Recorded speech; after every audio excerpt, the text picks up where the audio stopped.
મિત્રોને મળવા. કેની વાર્તા કરવી આપણે?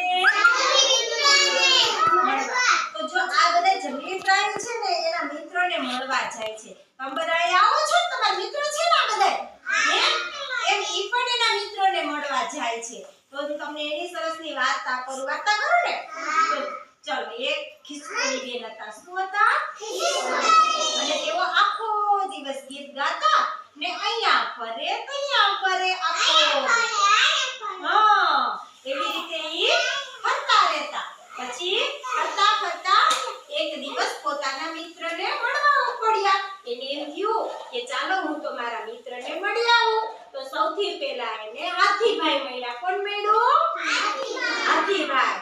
તો હાથીભાઈના કાન સુપડા જેવા. કેવા? સુપડા જેવા કાન, પછી થાંભલા જેવા પગ, પછી ટૂંકી પૂંછડી, પછી લાંબી સૂંઢ.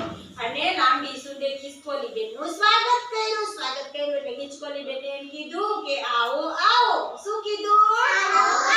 આપણી ઘરે આપણા મિત્ર કે મહેમાન આવે તો એને આપણે એમ કહીએ ને કે આવો આવો. તો ત્યાંથી આગળ નાના એવા સસલાભાઈને મળ્યા. શું ને શેને મળ્યા? કરુણા ઢગલા જેવા નાનકડા સસલાભાઈ. અને લાંબા એવા કાન. અને ખિસકોલી બેનને લાંબા કાનથી ઊંચા કરી અને કીધું ને વાતો કરી. જો લાંબા કાન ઊંચા કર્યા ને સસલાભાઈ, અને કીધું કે આવો આવો. પછી ત્યાંથી તો એ આગળ ગયા અને આગળ જઈ અને રીછભાઈ બેઠા હતા. કોણ બેઠા હતા? રીછભાઈ. તો રીછભાઈની ગોળ મોટો આંખો છે. જો એની આંખો કેવી છે રીછભાઈની? ગોળ મોટો આંખો.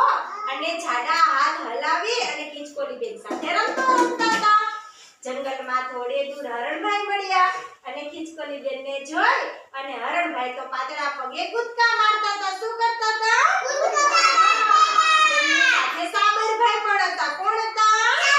સાબરભાઈના લાંબા શીંગડા અને નાની પૂંછ હલાવી ખિસકોલી બેનને બોલાવ્યા. જો હરણભાઈ અને સાબરભાઈ છે ને? હા, તો એને પણ ખિસકોલી સાથે રમવા બોલાવ્યા.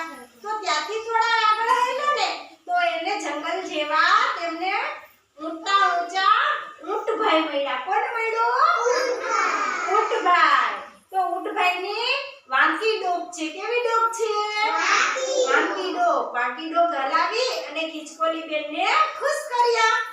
બાજુમાં તેને ઝાડ હતું. શું હતું? તો ઝાડની ઉપર વાંદરાભાઈ હતા. કોણ હતા? તો વાંદરાભાઈ તો આમ કૂદે આમ કૂદે આમ કૂદે આમ હિંચકા ખાય. આવી રીતે હિંચકા ખાતા અને તેમણે ખિસકોલી બેનને જમવા બોલાવ્યા. શું બોલાવ્યા? જમવા બોલાવ્યા. તો જમવા ઘણા બધા ફળ હતા. શું હતા જમવામાં? ફળ હતા. ઝાડ ઉપર તો ફળ હોય ને, તો વાંદરાભાઈએ એને જમવા બોલાવ્યા. પછી એમને ફળ આપ્યા અને ખિસકોલી બેન તો ફળ ખાઈને ધરાઈ ગયા. શું ખાઈને ધરાઈ ગયા? ફળ ખાઈને ધરાઈ ગયા. હા, પછી મિત્રોને મળી અને ખિસકોલી બેન તો ઘરે ગયા. ઘરે ગયા ને જો એને કેટલા બધા એના મિત્રોને મળ્યા ને. હે? પછી એની ઘરે જતા હતા. આપણે પણ આપણા મહેમાન થઈને કોઈની ઘરે જાય મળવા, પછી પાછા આપણી ઘરે વયા જાય ને. પછી ખિસકોલી બેનને તો રાત્રે સપનું આવ્યું. શું આવ્યું? સપનું. અને બધા પ્રાણીના મિત્રોને રમવા ગયા હતા. શું ગયા હતા? રમવા ગયા હતા મિત્રો સાથે. પણ ખિસકોલી બેન તો તેમની સાથે ખૂબ જ રમ્યા. પણ